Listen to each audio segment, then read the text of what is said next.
Sou peregrino aqui, em terra estranha estou, no reino. Bem-vindo ao podcast Estrangeiros e Peregrinos. A mensagem de hoje será apresentada por Dennis Allen.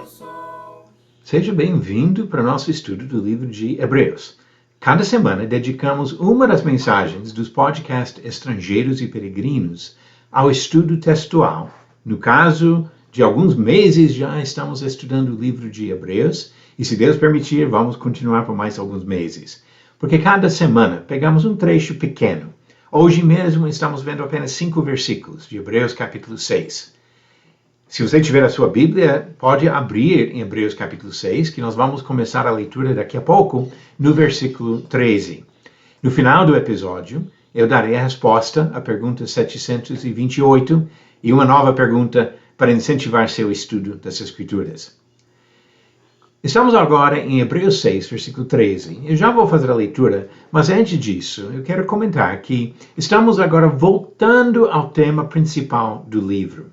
Eu tenho comentado várias vezes sobre os desvios do tema principal, onde o autor faz uma pausa e alerta os leitores do perigo de abandonar o caminho de Deus. Então, nesse sentido, são desvios sobre o perigo de se desviar. E já passamos por 3 desses desvios. Agora, no próximo, nós vamos iniciar só quando chegamos no capítulo 10. Então, por enquanto, vamos tratar durante várias semanas do tema principal, da superioridade de Jesus e como ele é unicamente qualificado para nos reconciliar com seu Pai e para nos manter em comunhão com Deus. Agora vamos ler Hebreus capítulo 6, começando no versículo 13. Pois quando Deus fez a promessa a Abraão, visto que não tinha ninguém superior por quem jurar, jurou por si mesmo, dizendo: certamente eu o abençoarei e multiplicarei os seus descendentes. E assim, depois de esperar com paciência, Abraão obteve a promessa. Porque as pessoas juram pelo que lhes é superior, e o juramento, servindo de garantia, põe fim a toda discussão.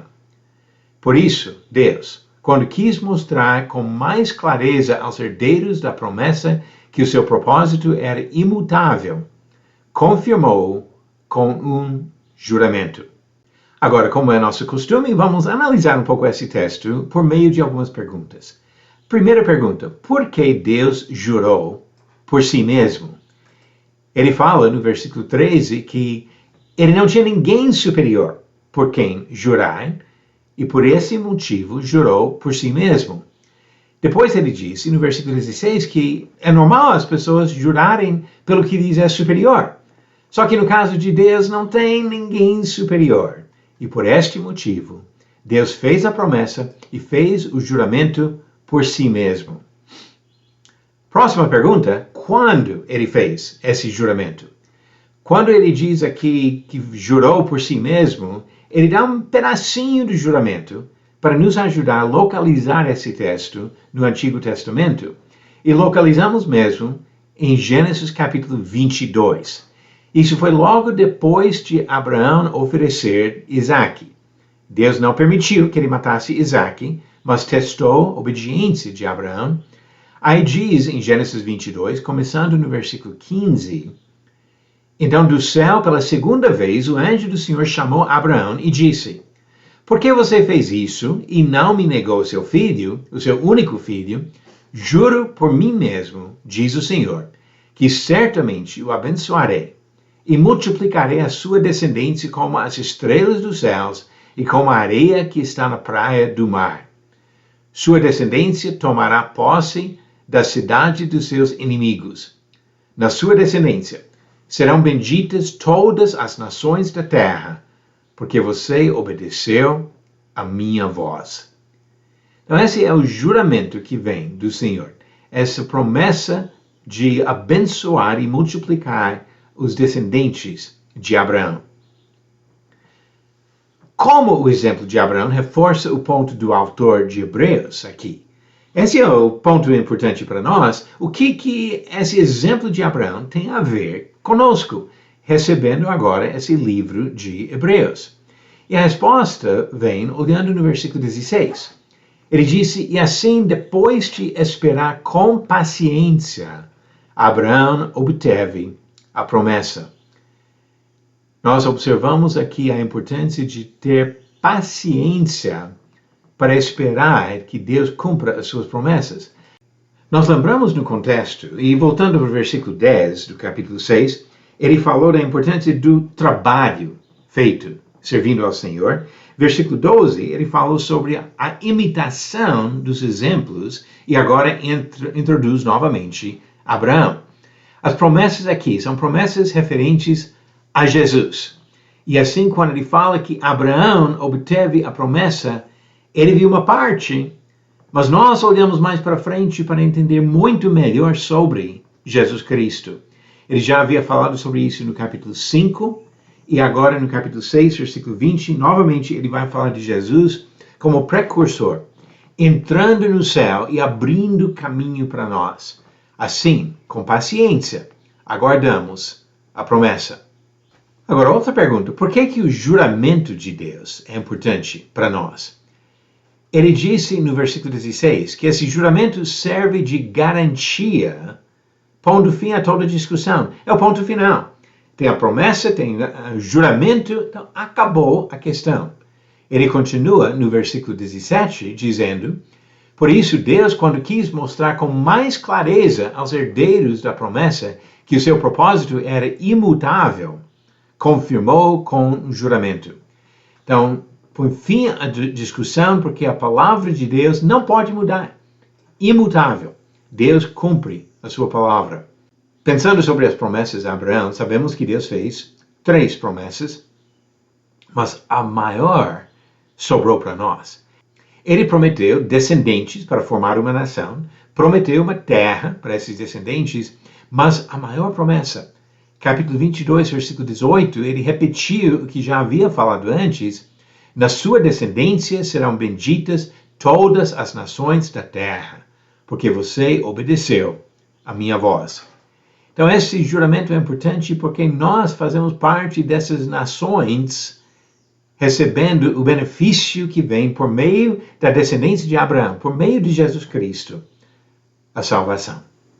Olhando para esse texto de Hebreus 6, do versículo 13 ao 17, algumas conclusões e observações. A esperança se baseia no caráter do Deus sublime. Não tem ninguém superior. Então, ele mesmo deu a garantia do juramento. A promessa maior, a promessa da salvação por meio do descendente, ficou para nosso benefício. Mas, para participar da promessa, devemos imitar a fé e a confiança de Abraão. Ele acreditou no poder da ressurreição, por isso ofereceu Isaque. Ele acreditou na certeza das promessas divinas e por isso não desviou até o final da sua vida, ainda aguardando ver as promessas do Senhor cumpridas. Nós devemos imitar a mesma atitude, a mesma fé, a confiança em Deus em todos os momentos. Agora, pergunta 728.